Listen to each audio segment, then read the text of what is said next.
Olá, bem-vindo. Essa é a aula 3 e nós vamos... 4, né?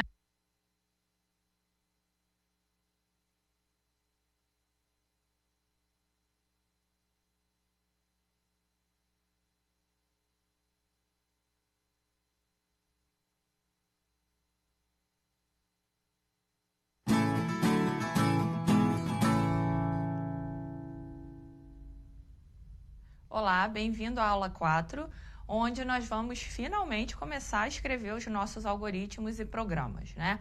O nosso último vídeo foi para comentar aquela sugestão que eu tinha te dado de exercício, daquelas situações da imobiliária, do restaurante, do cofrinho e do peso de um usuário. E, embora a gente ainda não tivesse estudado formalmente as instruções, eu acho que já deu para escrever um algoritmo, né? Já deu para sentir como é que os algoritmos funcionam. Eu lembro que te falei também no último vídeo, te lembrei, né, que a gente já tinha falado antes sobre aquele esquema de entrada, processamento e saída da computação. Então, para a gente ter processamento, eu vou precisar de uma entrada e esse processamento vai produzir uma saída. Então, a primeira coisa que nós vamos ver formalmente, em termos de algoritmo e programação, são os comandos de entrada e saída, porque sem eles a gente não vai ter o processamento. Lá na aula, no texto da aula, eu te falei que nós vamos usar o Portugal Studio para testar os algoritmos e o Dev C++ para testar os programas, né? Portugal Studio não é o único software disponível para isso, mas nós resolvemos utilizá-lo porque ele é muito semelhante ao C++. Então, vamos ver como é que ficam esses comandos de entrada e saída no Portugal Studio. Dá uma olhada comigo. Se você observar, ele tem uma estrutura diferente do que a gente vinha escrevendo, né? A gente não tem no Portugal Studio início e fim, por exemplo. A gente começa escrevendo programa, abre chaves para marcar o início do programa e cria uma função início, né? O Portugal Studio trabalha sempre com essa função início, que é aquela que é executada, que é rodada, como a gente costuma dizer, assim que você executa o algoritmo. E essa função início também tem chaves marcando o início dela. Observa que nas linhas 10 e 11 eu fecho as chaves, né? De dentro para fora. Então, eu abri primeiro as chaves de programa, depois a de início. Eu fecho primeiro a do início, depois a do programa. E aí eu destaquei para você dois comandos que são os comandos escreva e leia. O comando escreva é aquele que eu vou usar para mostrar coisas na tela. E o comando leia é aquele que vai me permitir receber dados via teclado. A gente tem muitas opções de entrada e saída, né, em informática. Eu posso, por exemplo, ter uma saída na impressora, eu posso ter uma entrada que foi um clique de um botão do mouse, mas aqui a gente vai usar a saída na tela e a entrada via teclado, ok? Então, observa que quando eu faço escreva temperatura em Fahrenheit, eu estou mostrando uma mensagem na tela e aí o usuário vai ler temperatura em Fahrenheit, vai me digitar uma temperatura que eu vou receber através do comando leia, é o que vai me permitir a entrada, e aí vou armazenar na variável tempf. Veja que a gente criou duas variáveis, tempf e tempc, para temperatura em Fahrenheit, para temperatura em Celsius, do tipo real.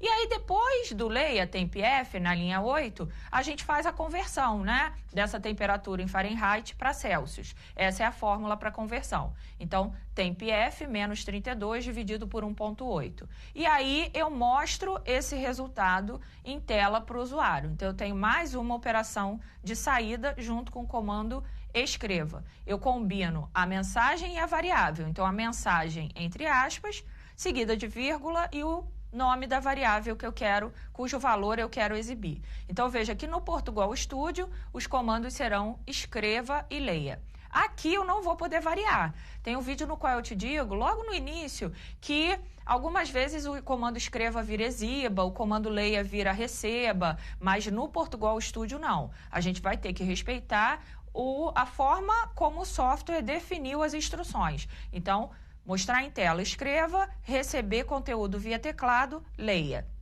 E a gente tem o equivalente no C++.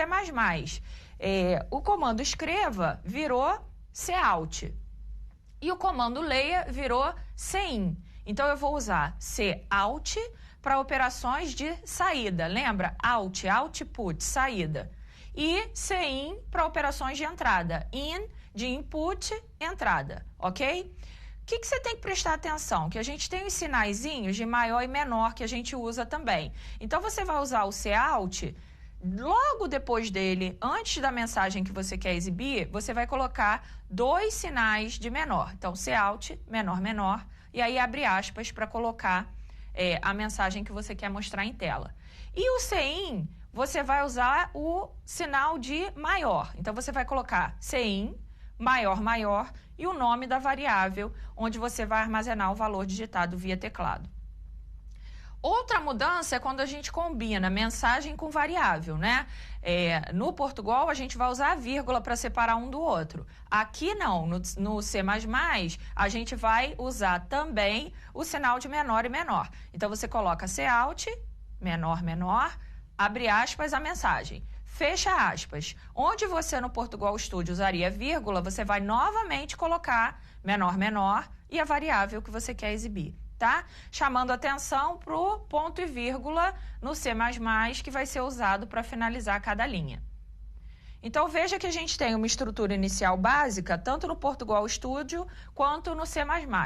No Portugal Studio, quando você inicia um novo programa, ele já escreve para você essas linhas, né? Na verdade, ele escreve onde está vazio, na linha 5, ele escreve também um exemplo de escreva, que você pode apagar e substituir pelo que você quer. Mas isso que a gente vê no slide é o mínimo que você precisa para o algoritmo do Portugal Studio. Então, todo algoritmo que você escrever vai ter essa estrutura. E aí, lá na linha 5, você começa a escrever o teu algoritmo. E no Dev C++, essas 6 linhas são também obrigatórias, né? Cada uma delas está explicadinha lá na aula. Então, todo programa que você fizer, você vai usar, no mínimo, essas linhas que você vê. Ao contrário do Portugal Studio, que escreve para você, né, a estrutura mínima, o Dev C++ não vai escrever. Então, você vai precisar digitar essas informações.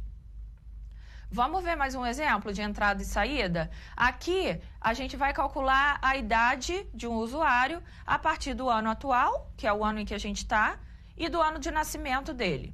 Então, vejam que a gente criou 3 variáveis, ano nasce, ano atual, idade. Todas do tipo inteiro, porque nenhuma dessas informações tem casa decimal significativa.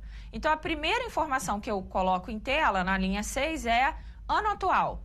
Ao ler essa mensagem, o usuário vai me dizer em que ano nós estamos. Então, ele digita o ano atual e eu guardo na variável ano atual.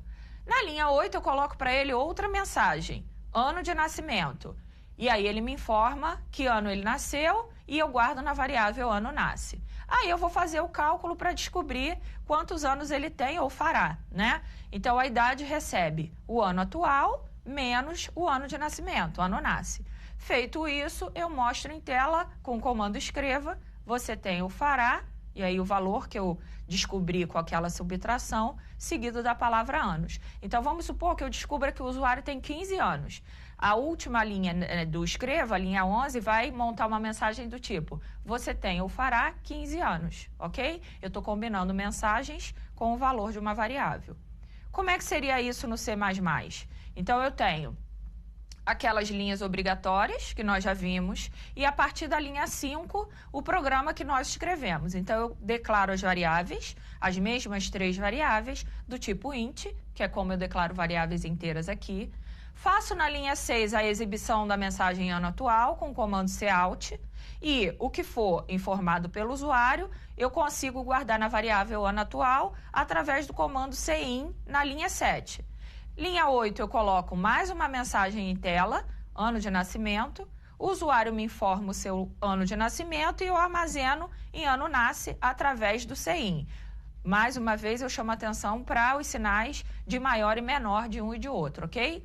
Calculo a idade fazendo ano atual menos ano de nascimento e exibo essa informação lá em linha 11 com o comando cout. Então, vamos ver que esses comandos são muito parecidos com o que a gente já vinha intuitivamente fazendo, né, com aqueles exercícios que eu te propus, que eu espero que você tenha feito, e agora a gente já tem formalmente como é no Deve Ser Mais, como é no Portugal Studio. Eu sugiro que você teste esses programas e esses algoritmos no seu computador. Eu espero que você já tenha feito a instalação do Portugal Studio, a instalação do Deve Ser Mais. Lá no texto da aula eu te digo onde você faz download desses dois programas e é importantíssimo que você teste, que você utilize essas duas ferramentas para testar os algoritmos e os programas que nós formos vendo aqui, ok? Até logo!